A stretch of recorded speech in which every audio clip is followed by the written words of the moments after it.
अब बिहार न्यूज में स्वागत है आपका दोस्तों। मैं हूं फिरदौस गनी और आप देख रहे हैं केडीबी लाइव। दोस्तों आज हो चुका है 25 मार्च 2024। तो आज की पूरे बिहार की टॉप न्यूज लेकर आए हैं आपके लिए। दोस्तों वीडियो शुरू करने से पहले आपके लिए एक जरूरी सूचना है कि केडीबी लाइव का ऐप आ चुका है। आप केडीबी लाइव ऐप के माध्यम से पूरे बिहार की खबरों को देख सकते हैं। आपको बता दें कि इस ऐप में पूरे बिहार की खबरें दिखाई जाती है मात्र 1 मिनट में। अगर वही खबर आप फेसबुक या यूट्यूब में देखते हैं तो आपसे 3-4 मिनट ले लिया जाता है, लेकिन वही खबर आपको केडीबी लाइव ऐप में मात्र 1 मिनट में दिया जाता है। तो आप अभी जाइए प्ले स्टोर पर सर्च कीजिएगा, केडीबी लाइव आ जाएगा, उसमें इंस्टॉल कीजिएगा और उसमें अकाउंट बना लीजिए। अकाउंट बनाने के बाद आप दूसरे के खबर को देखिए 1 मिनट में और खुद से भी खबर को पोस्ट कर सकते हैं। ये भी ऑप्शन दिया गया है। तो चलिए चलते हैं आज की खबरों की ओर।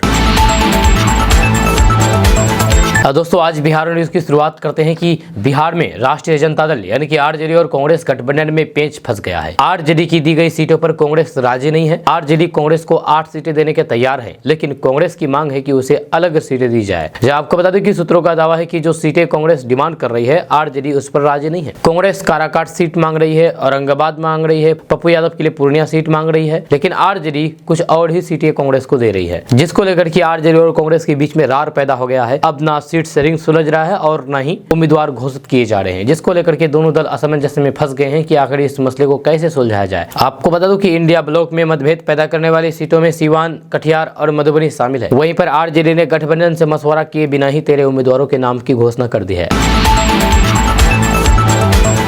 दोस्तों आरजेडी प्रवक्ता चित्तरंजन गगन ने एनडीए पर निशाना साधा है। उन्होंने कहा है कि एनडीए में सीट शेयरिंग की घोषणा के बावजूद भी घटक दलों के बीच जबरदस्त सिर फुटबॉल जारी है। यही वजह है कि सीट शेयरिंग के लिए दिल्ली में बुलाए गए प्रेस कॉन्फ्रेंस में कई घटक दलों ने अघोषित रूप से बहिष्कार किया था। एक दल दूसरे के पैर खींचने में लगे हुए हैं। उन्होंने कहा कि जनता दल यूनाइटेड द्वारा आज उपेंद्र कुशवाहा जी की पार्टी रालोसपा के प्रदेश अध्यक्ष रमेश कुशवाहा जी को ही तोड़ करके अपनी पार्टी में शामिल कर लिया। रमेश कुशवाहा जी की पत्नी विजय लक्ष्मी जी ने भी जदयू की सदस्यता ले ली। एनडीए खेमे में अंदर और बाहर जबरदस्त बेचैनी है। अनेक सीटों पर उन्हें उम्मीदवार नहीं मिल रहा है, इसीलिए घटक दलों के बीच सीट शेयरिंग की घोषणा कर देने के बाद भी उम्मीदवारों की घोषणा नहीं हो रही है। आरजेडी प्रवक्ता ने कहा कि इंडिया में सीट शेयरिंग पर घटक दलों के बीच काफी सौहार्दपूर्ण वातावरण में बातें हो रही है, जो अब अंतिम दौर में है। अधिकांश सीटों पर सहमति बन गई है। कुछ बची हुई सीटें हैं जिन पर बहुत जल्द ही सहमति बनने की स्थिति बन चुकी है। चूंकि गठबंधन में शामिल सभी दलों का लक्ष्य मात्र चुनाव लड़ना नहीं है, बल्कि हम सभी इस संकल्प के साथ आगे बढ़ रहे हैं कि बिहार की 40 में से 40 सीटें इंडिया की झोली में आ जाए और एनडीए को 0 पर आउट करे। उन्होंने कहा है कि उम्मीदवार भले ही अपने अपने दल के चुनाव चिन्ह पर नामांकन करेंगे, पर 40 सीटों पर चुनाव महागठबंधन ही लड़ेंगे। इसलिए महागठबंधन के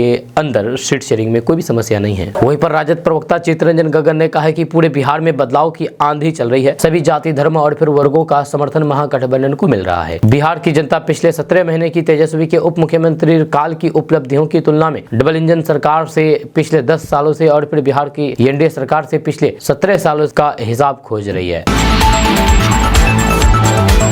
दोस्तों भाजपा प्रवक्ता ने महागठबंधन पर बड़ा निशाना साधा है। भाजपा प्रवक्ता प्रभाकर कुमार मिश्रा ने कहा है कि महागठबंधन की गांठें खुल रही है और महागठबंधन बिखर रहा है। उन्होंने शनिवार को कहा है कि महागठबंधन की पहचान महागठबंधन के रूप में महाठगबंधन के रूप में हो चुकी है। यह सभी अपनी मर्जी के मालिक हैं। जब अभी सीट शेयरिंग का ऐलान भी नहीं हुआ है और महागठबंधन के दल अपने अपने उम्मीदवारों को टिकट भी देने लगे हैं। आरजेडी ने 13 सीटों पर अपने उम्मीदवारों के नामों की घोषणा कर दी है। लेफ्ट ने भी 5 सीटों पर उम्मीदवारों का ऐलान कर दिया है। जब सीपीआई ने बेगूसराय से अपना उम्मीदवार उतार दिया है, वही कांग्रेस विधायक अजित शर्मा भागलपुर में अपनी बेटी नेहा शर्मा को या फिर खुद को मैदान में उतारने की तैयारी में है। महागठबंधन में आपस में अराजकता अब खुल करके सामने आ गई है। प्रभाकर मिश्रा ने तंज कसते हुए कहा है कि महागठबंधन की स्थिति है कि ना कोई खाता ना कोई बही, हम जो कहे वही सही वाली बात कहावत को चरितार्थ करती है। असल में महागठबंधन में ना कोई नियम है और न ही कोई नीति है। ये घमंडिया का जमावड़ा है जहाँ हर कोई एक दूसरे के पैर खींचने में लगा हुआ है। महागठबंधन के हर नेता को डर है कि कहीं उससे आगे कोई न निकल जाए, इसीलिए सभी एक दूसरे को लंगी मारने में लगे हुए हैं। स्थिति बता रही है कि अब महागठबंधन में सीट शेयरिंग का ऐलान नहीं है, बल्कि इसकी समाप्ति का औपचारिक ऐलान होगा। दोस्तों अररिया की बेटी ने बिहार में चौथा स्थान प्राप्त किया है। जी हां, आपको बता दूं कि बिहार बोर्ड के इंटर कॉमर्स के रिजल्ट में अररिया के जोगबनी इंदिरा नगर वार्ड नंबर 4 निवासी भीम तिवारी की पुत्री साक्षी कुमारी ने बिहार में चौथा स्थान प्राप्त किया है। जहां साक्षी को 93.60% कुल 468 अंक मिले हैं। साक्षी ने काफी मेहनत से पढ़ाई करके इस मुकाम को हासिल किया है। जब साक्षी पहले से पढ़ने में मेधावी रही है। जब साक्षी की इस सफलता से पूरे परिवार में खुशी की लहर है। इस बार 87.21% छात्र छात्राएं पास हुए हैं। दोस्तों एक बड़ी खबर सामने आई है कि बिहार के सुपौल जिले में शुक्रवार को जो निर्माणाधीन पुल गिरा था, अब इस मामले की जांच एक विशेष टीम करेगी। जब बिहार के उप मुख्यमंत्री और पथ निर्माण मंत्री विजय कुमार सिन्हा ने शनिवार को कहा है कि हादसे के बाद हमारी बात केंद्र सरकार के मंत्री से भी हुई है और उनके द्वारा जांच के लिए पुल विशेषज्ञों की एक विशेष टीम भेजी गई है। जब विजय कुमार सिन्हा ने कहा है कि हमने भी बिहार सरकार की तकनीकी टीम भेजी है जिससे इस घटना की पूरी तरह से जाँच हो सके और पूरी जानकारी निकल करके सामने आ सके। उन्होंने बताया है कि मैं व्यक्तिगत तौर पर भी वहां जाने के लिए इच्छुक था, लेकिन चुनाव प्रचार संहिता के तहत वहां जाने की अनुमति नहीं मिल पाई। मंत्री ने भरोसा देते हुए कहा है कि जांच टीमों द्वारा दी जाने वाली रिपोर्ट के आधार पर उसकी समीक्षा की जाएगी और आगे की कार्रवाई सुनिश्चित की जाएगी। दोस्तों बिहार के सुपौल जिले के बकौर भेजाघाट कोसी नदी पर पुल हादसे के बाद घटनास्थल पर विभिन्न पार्टियों के नेताओं का पहुंचना बदस्तूर जारी है। इसी कड़ी में शनिवार को कांग्रेस राज्यसभा सदस्य सांसद रंजीता रंजन बकौर पहुंची। इसके बाद उसके ऊपर आचार संहिता उल्लंघन का मामला दर्ज करके थाने में मामला दर्ज किया गया है। दरअसल सांसद रंजीत रंजन ने शनिवार को कोसी नदी हादसे के घटनास्थल का जायजा लिया, जिसके बाद उन्होंने इस घटना को काफी दुर्भाग्यपूर्ण बताया है और इसमें अनियमितता की बात कही है। इसी दौरान जांच दल के सामने ही सांसद पहुंच गई, जिसके बाद डीएम ने उन्हें घटनास्थल से चले जाने को कहा और फिर साथ ही उन्हें आचार संहिता का हवाला भी दिया, जिस पर रंजीता रंजन ने उन्हीं से पूछ दिया है कि आप कौन हो। रंजीत रंजन के इतना पूछने के बाद डीएम कौशल कुमार ने सारे मामले का वीडियो रिकॉर्ड करने का आदेश दिया। इसके बाद उनके ऊपर आचार संहिता उल्लंघन का मामला सदर थाना में जिलाधिकारी के आदेश से दर्ज कर दिया है। ये एफआईआर जेई ने दर्ज करवाई है। जो वहीं अपने दौरे के दौरान रंजीत रंजन ने मीडिया को बताया है कि इस घटना की निष्पक्ष जाँच होनी चाहिए ताकि आगे कोई बड़ा हादसा न हो। दोस्तों बिहार की सियासत में भतीजे चिराग पासवान के सामने चाचा पशुपति पारस चारों खाने चित हो गए हैं। जब पशुपति पारस ने भारी मन में भाजपा पर नाइंसाफी के आरोप भी लगाए हैं। एनडीए से बेटिकट हुए रालोसपा के अध्यक्ष और पूर्व केंद्रीय मंत्री पशुपति कुमार पारस ने भतीजा चिराग पासवान के खिलाफ हाजीपुर लोकसभा सीट से चुनाव लड़ने का मन बना चुके हैं। यदि पारस चुनाव लड़ते हैं तो फिर पासवान परिवार में ऐसा पहली बार होगा कि चुनावी अखाड़ा में चाचा भतीजा एक दूसरे के सामने होंगे। जाहिर सी बात है, राजनीतिक विरासत की लड़ाई में पासवान परिवार में तल्खी और बढ़ेगी। शनिवार को पारस ने दिल्ली में पार्टी की कोर कमेटी के साथ बैठक की और चुनाव लड़ने के लिए विकल्पों पर रणनीति तय की। केंद्रीय मंत्रिमंडल से इस्तीफा देने के बाद पारस जब पटना आए तो फिर उन्होंने अपने करीबियों के अलावा हाजीपुर के पुराने सहयोगियों और फिर समर्थकों के साथ 3 दिनों तक अलग अलग बैठक की। इस दौरान पारस चुनाव लड़ने के मुद्दे पर असमंजस की स्थिति में रहे। हालांकि पारस से उनके समर्थकों ने हाजीपुर से चुनाव लड़ने के लिए काफी मनोबल किया। तब वे माने अब पारस चुनाव लड़ने का मन बना चुके हैं। अब रालोसपा के नेताओं और फिर कार्यकर्ताओं के हौसले बुलंद है। हाजीपुर से भतीजा चिराग पासवान के विरुद्ध पारस चुनाव लड़ने के लिए अपने कार्यकर्ताओं से सहमति जता चुके हैं। वे और भी कई सीटों पर प्रत्याशी उतारेंगे। यह स्पष्ट है कि चिराग पासवान की राह में पारस रोड़ा बनकर के खड़ा होने की तैयारी में है। रालोसपा के एक वरिष्ठ नेता ने बताया है कि वैशाली, खगड़िया और समस्तीपुर सीट से पारस की पार्टी का चुनाव लड़ना तय माना जा रहा है। आपको बता दूं कि साल 2021 में लोक जनशक्ति पार्टी में टूट हुई थी। फिर पशुपति पारस को एनडीए का साथ मिला और फिर चिराग पासवान एकदम से हाशिए पर चले गए। लेकिन चिराग पासवान भाजपा के खिलाफ नहीं गए, बल्कि उसके शीर्ष नेतृत्व के संपर्क में बने रहे। साथ ही बिहार में निरंतर सक्रिय रहे। इससे इतर पारस के बारे में ये चर्चा जोरों पर रहा कि वे कैबिनेट मंत्री बनने के बाद ज्यादा सक्रिय नहीं रहे और फिर हाजीपुर संसदीय क्षेत्र तक सीमित रहे। यही वजह है कि भाजपा ने चिराग पासवान को एनडीए से जोड़ते हुए उसे 5 सीटें उपहार में दी है। वही पशुपति पारस की पार्टी खुद को दरकिनार कर दिया गया है।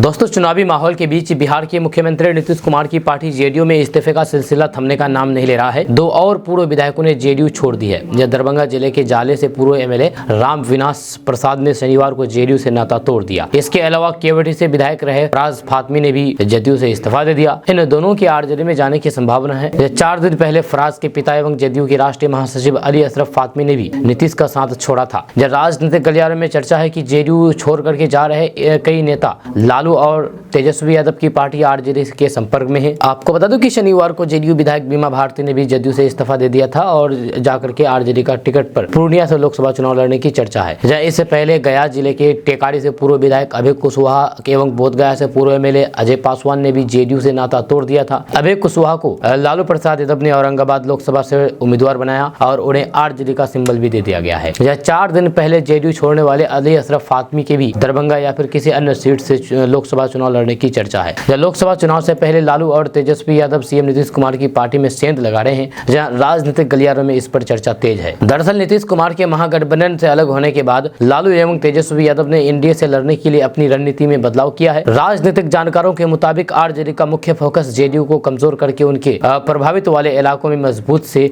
चुनाव लड़ना है। महागठबंधन में सीट बंटवारे में भी आरजेडी अपना दमखम दिखाने की कोशिश कर रहे हैं। अभी तक सीटों का बंटवारा नहीं हुआ है और लालू प्रसाद यादव ने कई सीटों पर अपने प्रत्याशियों को सिंबल भी बांट दिए हैं। इससे कांग्रेस में टेंशन है। दोस्तों, क्या आपको पता है कि जब चुनाव होते हैं तो चुनाव के समय बूथ कैप्चरिंग कैसे होती है और क्या होता है बूथ कैप्चरिंग, हम आपको भी बताएंगे। आपको बता दूं कि 16 मार्च को भारत में 18वीं लोकसभा चुनाव की तारीखों का ऐलान कर दिया गया है। इस बार के लोकसभा चुनाव 7 चरणों में होंगे, जिनमें पहले चरण 19 अप्रैल को शुरू होगा, तो फिर वही 7वां और आखिरी चरण 1 जून को होगा। तो सबसे पहले बूथ कैप्चरिंग के बारे में बात करेंगे। तो बात करते हैं कि बूथ कैप्चरिंग का मतलब अगर सीधे शब्दों में समझा जाए तो समझिए कि धांधली करके या फिर गैर कानूनी रूप से फर्जी वोट डालना और सही वोटों को खराब करना होता है। भारत में पहले वोट बैलेट पेपर से डाले जाते थे, जब बैलेट पेपर प्रत्याशियों के नाम होते थे और उनका चुनाव चिन्ह होता था, जिस पर मोहर लगा करके मतदाता अपना मतदान करते थे। लेकिन अगर इन पर्चियों पर कोई और निशान लगा दिया जाए या फिर उन्हें खराब कर दिया जाए तो फिर ऐसे में वोट कैंसिल हो जाता था। बूथ कैप्चरिंग के शुरुआती मामले में यही किया जाता था, जिससे एक पार्टी को फायदा पहुंच जाता था, जब लोगों को डरा धमका करके लोगों को भगा और फिर फर्जी तरीके से वोट डाल करके बूथ कैप्चरिंग माना जाता है। हालांकि अब ईवीएम से चुनाव होने के बाद से इस प्रकार की घटनाएं भारत में नहीं हुई है। आपको बता दो कि साल था 1957, बिहार के विधानसभा चुनाव हो रहे थे। जब बिहार में चुनावी माहौल हमेशा गर्म रहा है। बेगूसराय की सीट पर उस साल तगड़ी टक्कर थी। कांग्रेस की ओर से सरयुग सिंह मैदान में थे, तो फिर वहीं कम्युनिस्ट पार्टी की ओर से चंद्रशेखर सिंह, जो कि सिटिंग विधायक थे। जब मतलब कि मतदान के लिए चुनाव प्रचार काफी तेजी से चल रहा था। मतदान केंद्र बेगूसराय से 6 किलोमीटर की दूरी पर स्थित था। बूथ पर पास के गांव के काफी लोग वोट डालने आते थे। जब लोग वहां वोट डाल रहे थे तो उसी दौरान 20 बंदूकधारी बदमाश आए और लोगों को हटा करके खुद फर्जी वोट डालने लगे। बताया गया है कि ये गुंडे कांग्रेस के प्रत्याशी सरयुग सिंह के थे। चुनाव के रिजल्ट आने पर इस बात पर मोहर भी लग गई, क्योंकि चुनाव सरयुग सिंह ने जीत लिया था। ये भारत में बूथ कैप्चरिंग का पहला मामला था। उसके बाद बूथ कैप्चरिंग का मामला आगे बढ़ता गया और इस तरह से कई ऐसे मामले सामने आए जो फर्जी वोट डाल करके बूथ कैप्चरिंग कर लिया गया हो और चुनाव जीत किया गया हो। दोस्तों, लोकसभा चुनाव से पहले सियासी गलियारों में लगातार हलचल देखने को मिल रही है। हर राजनीतिक दल अपनी पार्टी से जीतने वाले उम्मीदवारों को मैदान में उतारने की ओर देख रही है और इस बीच कई नेता जीतने वाली पार्टी का दामन थाम रहे हैं। इस बीच शनिवार को जनता दल यूनाइटेड यानी कि जेडीयू की विधायक बीमा भारती ने पार्टी की मेंबरशिप से इस्तीफा देकर के न सिर्फ जेडीयू को बड़ा झटका दिया, बल्कि लालू प्रसाद यादव के नेतृत्व वाली आरजेडी को भी धर्म संकट में डाल दिया है। दरअसल लोकसभा चुनाव से पहले बिहार में लगातार दल बदल का खेल जारी है। इसके तहत कई कांग्रेस नेता पार्टी बदल करके बीजेपी का थामते नजर आ रहे हैं। तो जन अधिकार पार्टी के मुखिया पप्पू यादव ने हाल ही में खुद तो कांग्रेस का दामन थाम ही लिया, साथ ही साथ अपनी पार्टी का भी विलय भी कांग्रेस में कर लिया। इसके बाद खबरें आई है कि कांग्रेस उन्हें लोकसभा चुनाव के लिए पूर्णिया की सीट से मैदान में उतार सकती है। वहीं पर बिहार की रुपौली से जेडीयू विधायक बीमा भारती ने भी पूर्णिया की सीट से चुनाव लड़ने का ख्वाहिश भी शनिवार को जनता दल यूनाइटेड यानी कि जेडीयू का दामन छोड़ करके आरजेडी की सदस्यता ग्रहण कर ली। आरजेडी की सदस्यता ग्रहण करने के साथ ही बीमा भारती ने पूर्णिया से अपने चुनाव लड़ने की दावेदारी भी ठोक दी है।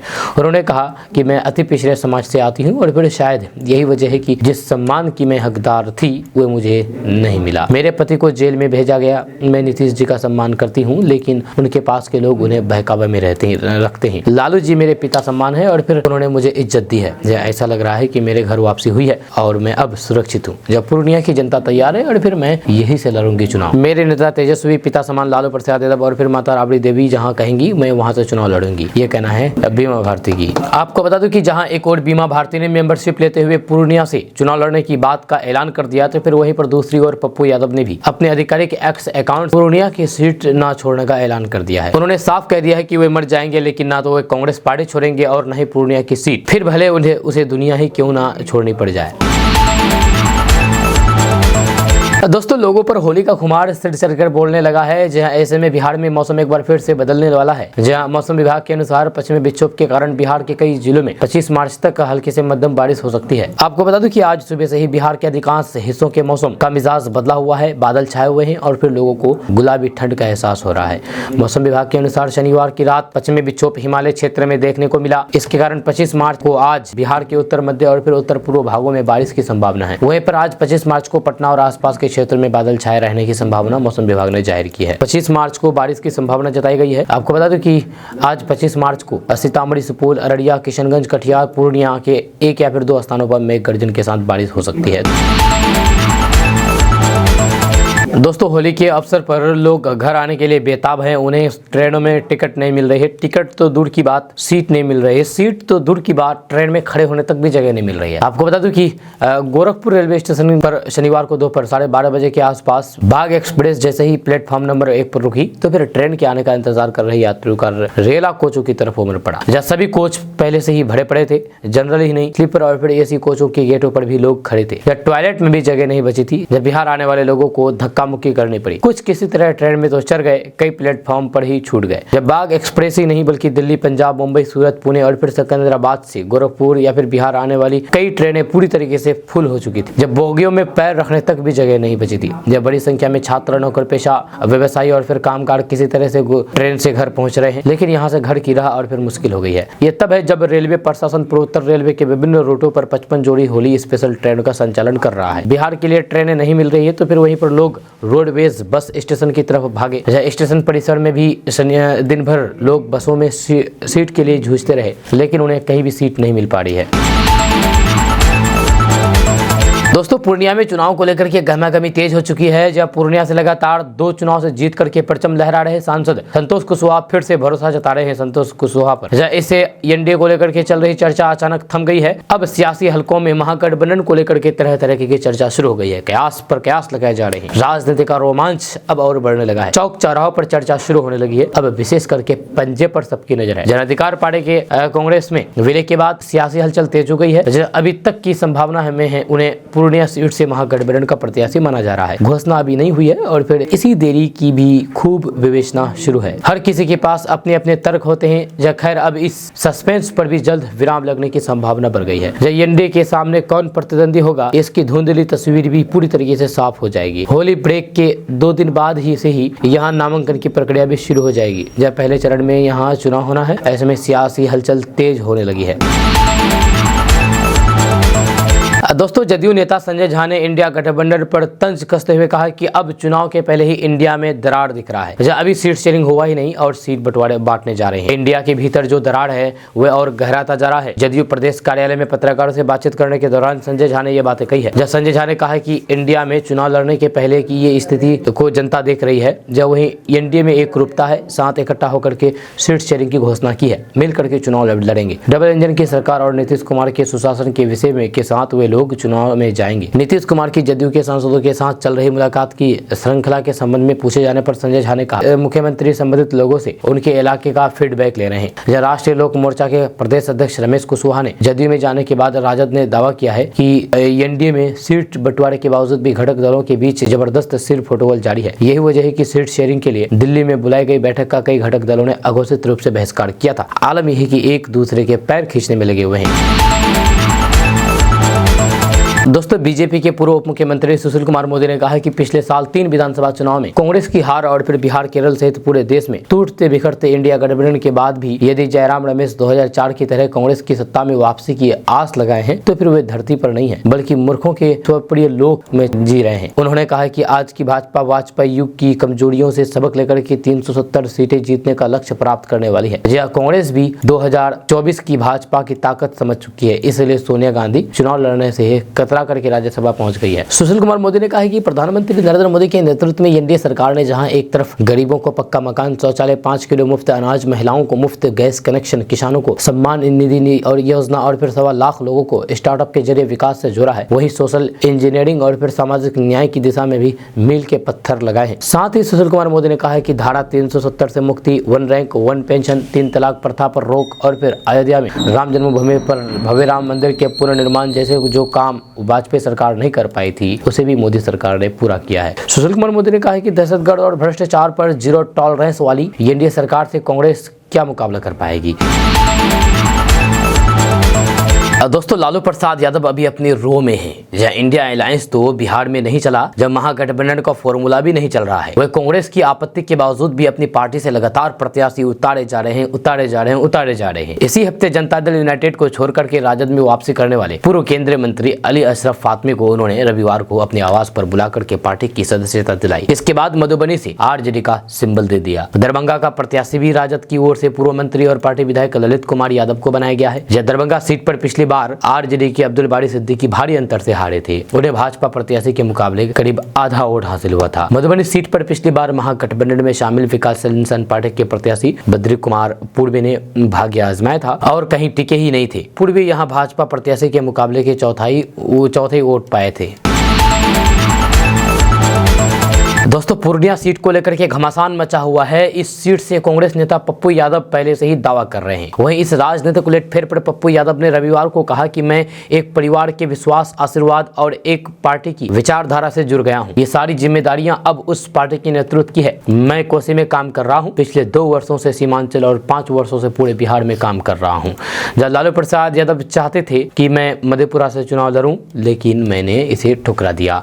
मैंने उनसे कहा कि मैं पूर्णिया नहीं छोड़ सकता। पप्पू यादव ने कहा कि लालू प्रसाद यादव चाहते थे कि मैं आरजेडी में शामिल हो जाऊं, लेकिन राहुल गांधी और प्रियंका गांधी ने मुझ पर विश्वास जताया, भरोसा जताया। मेरे लिए यही काफी था। मैं कांग्रेस में शामिल हो गया। इस पर ट्वीट किया कि मर जाएंगे कांग्रेस नहीं छोड़ेंगे, दुनिया छोड़ देंगे पूर्णिया नहीं छोड़ेंगे। इसलिए नेतृत्व मुझे जो भी जिम्मेदारी देगा मैं उसे निभाऊंगा। जब मेरे लिए विश्वास सबसे महत्वपूर्ण है, जहाँ पद नहीं, अगर मुझे चुनाव लड़ना होता तो फिर मैं पूर्णिया से चुनाव लड़ूंगा और कहीं से भी नहीं। आपको बता दें कि जेडीयू को झटका देते हुए विधायक बीमा भारती ने रविवार को पार्टी छोड़ दी है और फिर उनके 4 चिर प्रतिद्वंदी लालू प्रसाद यादव के राष्ट्रीय जनता दल में शामिल हो गई है, जिससे उन्हें लोकसभा टिकट मिलने की अटकलें तेज हो गई है। हालांकि इससे उसकी सहयोगी पार्टी कांग्रेस के लिए समस्या पैदा हो सकती है, जिसने हाल ही में पूर्व सांसद पप्पू यादव को पार्टी में शामिल किया, जो उसी सीट से चुनाव लड़ना चाहते हैं।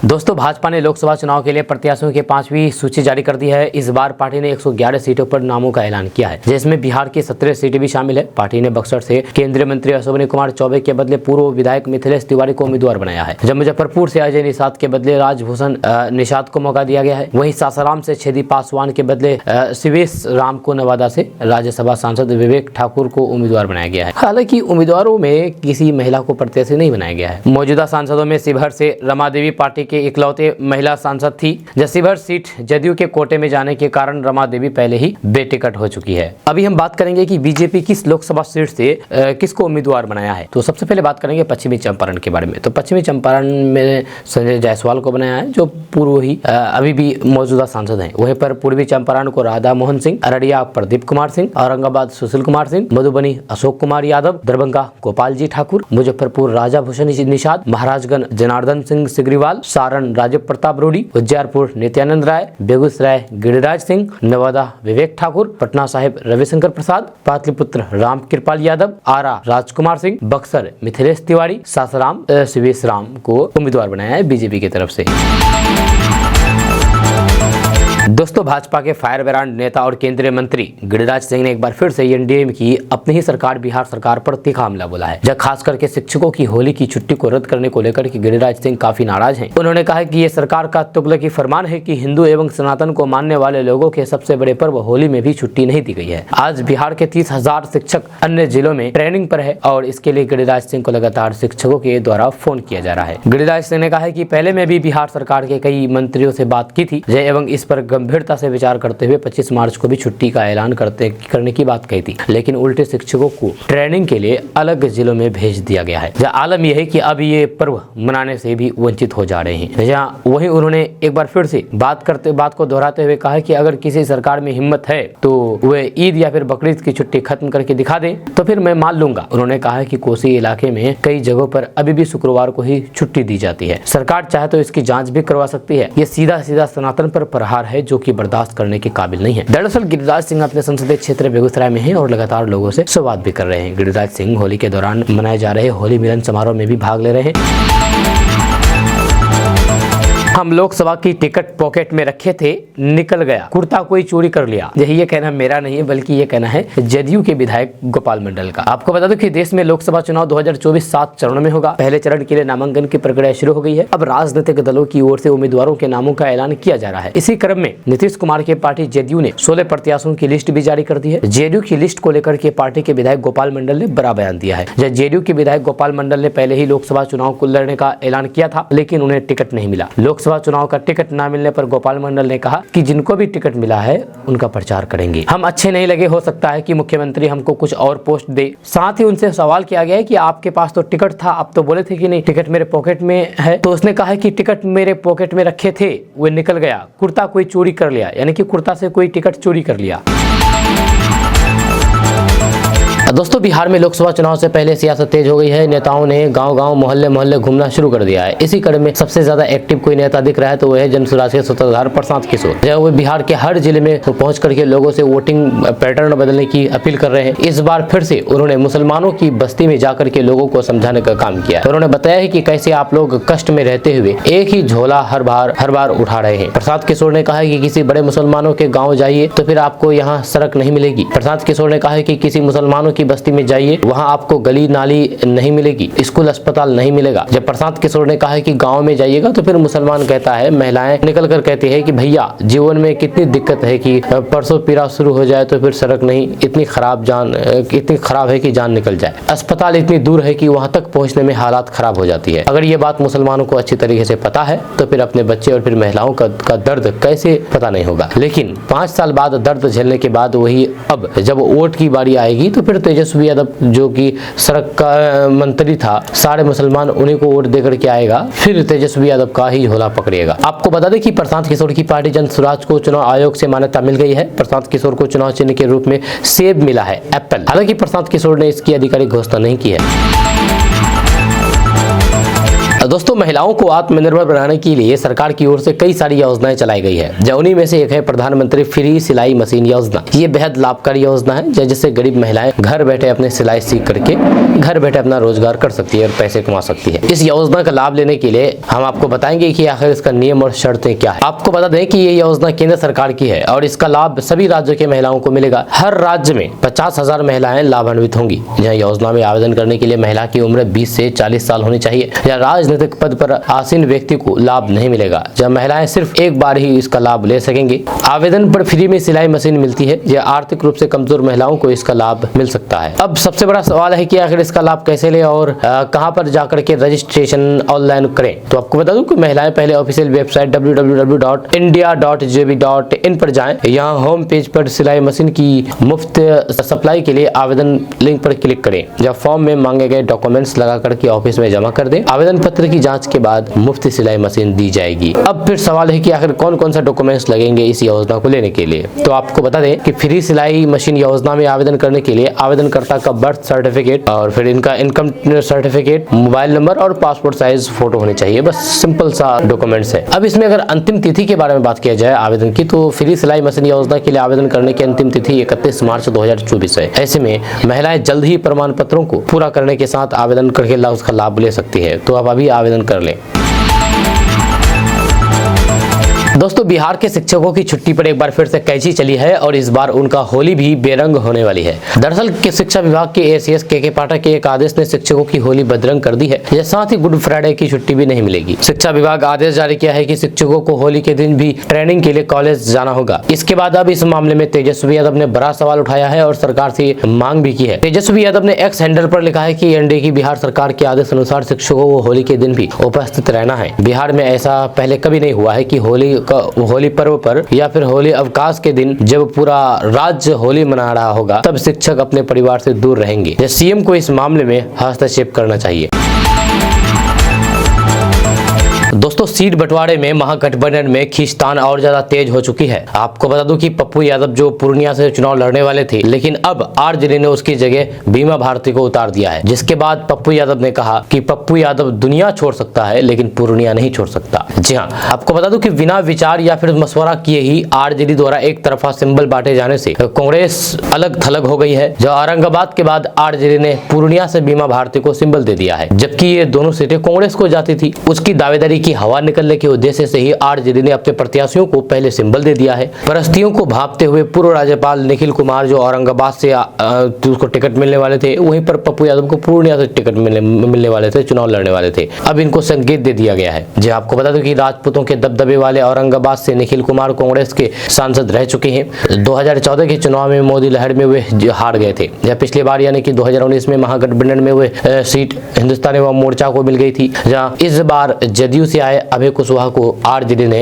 वहां मैदान में उतार दिया है। इसके लिए कांग्रेस से विचार विमर्श तक नहीं हुआ है। शनिवार को पटना स्थित निखिल कुमार के आवास पर कांग्रेस कार्यकर्ताओं ने राजद द्वारा एक तरफा टिकट बांटने पर विरोध प्रकट किया है। उनका कहना था कि औरंगाबाद के लिए महागठबंधन में निखिल कुमार के अलावा दूसरा उपयुक्त तो कोई है ही नहीं। जब निखिल कुमार का स्पष्ट कहना है कि औरंगाबाद के संदर्भ में गठबंधन धर्म का घोर उल्लंघन हुआ है, जब वे कांग्रेस की परंपरागत सीट है और आज भी उस सीट पर दावा है, जब इसका नुकसान उन्हें उठाना पड़ेगा। उन्होंने गठबंधन धर्म की उपेक्षा की है। 5 साल पहले भी ऐसे ही गलती हुई थी। वहीं पर पप्पू यादव ने ट्विटर पर एक पोस्ट किया, उसमें लिखा है कि पप्पू यादव मर जाएंगे, दुनिया छोड़ जाएंगे, लेकिन पूर्णिया नहीं छोड़ेंगे। बहरहाल कांग्रेस की उपेक्षा वाली कटिहार समस्तीपुर के लिए भी आरजेडी से अभी तक कोई भी संकेत नहीं मिला है।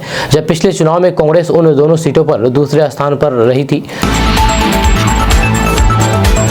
दोस्तों, शिक्षा विभाग ने आदेश जारी किया है कि शिक्षकों को होली के दिन भी ट्रेनिंग के लिए कॉलेज आना होगा। वहीं शिक्षक नेता राजू सिंह ने कहा कि 26 और 27 मार्च को बिहार के सरकारी विद्यालय में होली की छुट्टी रहती है, जहां विभाग जानबूझ करके हिंदू पर्व त्योहार के दौरान इस तरीके का आदेश निकाल रहा है। विभाग तुरंत इसमें संशोधन करें। आपको बता दें कि शिक्षा विभाग ने बिहार के 78 प्रशिक्षण संस्थानों में 25 मार्च से 30 मार्च तक कक्षा 1 से 5 में कार्यरत शिक्षकों के प्रशिक्षण का आदेश निकाला है। अब इसको लेकर के विरोध शुरू हो गया है। जहाँ राजनीतिक पार्टी अलग अलग राजनीतिक पार्टी इसका विरोध कर रहे हैं, तो वहीं पर अब शिक्षक नेता भी, शिक्षक संघ भी इसका विरोध कर रहे हैं और कह रहे हैं कि हिंदू त्योहार के साथ ऐसा क्यों किया जा रहा है, हिंदू पर्वों को मनाने क्यों नहीं दिया जा रहा है। आपका इसके बारे में क्या कहना है, नीचे कमेंट बॉक्स में कमेंट करके जरूर बताइएगा। दोस्तों, बिहार में कुत्तों का आतंक है। जी हाँ, अगर आप बिहार के किसी भी शहर में रात में कहीं भी अगर जाएंगे तो आपको झुंड के झुंड कुत्ते मिल जाएंगे, जिससे आपको भी डर सता रहा होगा कि कहीं कुत्ते आकर के हमें काट ना ले। ऐसा ही एक मामला बिहार के समस्तीपुर जिले से सामने आया है। बिहार के समस्तीपुर जिले के मोहनपुर प्रखंड क्षेत्र के डी माधोपुर गाँव में एक पागल कुत्ते ने 15 बच्चों को काट करके घायल कर दिया। 3 बच्चों को गंभीर हालात में मोहनपुर अस्पताल में सदर अस्पताल रेफर कर दिया गया है, लेकिन हालात गंभीर होने के चलते बच्चों को सदर अस्पताल से पटना रेफर कर दिया गया है। घटना शनिवार रात की है। घटना के संबंध में परिवार वालों ने बताया कि एक कुत्ते ने राह चलते दर्जन भर से अधिक बच्चों को काट लिया, जिससे गांव के लोगों में दहशत का माहौल बन गया है। सभी बच्चों को लेकर के परिवार वाले मोहनपुर अस्पताल पहुंचे, जहां उनकी स्थिति को देखते हुए बेहतर इलाज के लिए 3 बच्चे को पटना रेफर कर दिया गया है। आपको बता दूं कि पूरे बिहार में कुत्तों का आतंक है। जी हाँ, आए दिन कुत्ते काटने का मामला सामने आता है। आपको बता दूं कि खास करके रात के समय कुत्ते ज्यादा काटते हैं, क्योंकि रात के समय किसी भी व्यक्ति को देख करके कुत्ते उनके पीछे पड़ जाते हैं। दोस्तों, होली के मौके पर पटना समेत बिहार के मौसम का मिजाज अलग रहेगा। पटना आसपास और फिर दक्षिण भागों में 25-26 मार्च को कुछ जगहों पर आंशिक रूप से बादल छाए रहने के साथ कुछ जगहों पर बिजली चमकने के आसार है। हिमालय के तराई वाले भागों के 12 जिलों के पूर्वी और फिर पश्चिमी चंपारण, शिवहर, सीतामढ़ी, मधुबनी, किशनगंज, सुपौल, अररिया, सहरसा, पूर्णिया, कटिहार और मधेपुरा के 1 या फिर 2 जगहों पर हल्की वर्षा में गर्जनी और फिर वज्रपात को लेकर के चेतावनी जारी की गई है। आपका इसके बारे में क्या कहना है, नीचे कमेंट बॉक्स में कमेंट करके जरूर बताइएगा।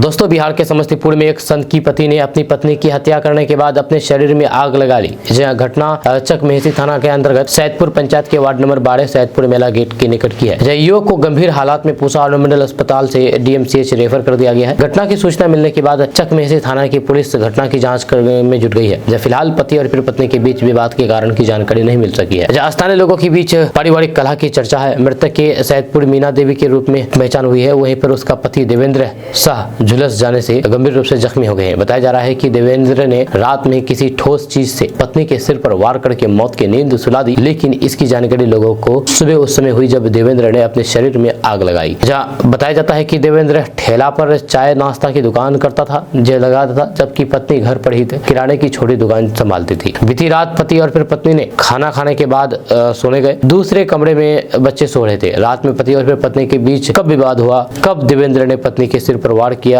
हत्या का पता नहीं चला। सुबह वह अपने ठेले पर दुकान लगाने भी गया, जहां उसके कपड़े पर खून देख करके लोगों ने पूछा है कि किसी को कुछ बताए बगैर घर चलाया और शरीर पर पेट्रोल छिड़क करके आग लगा ली।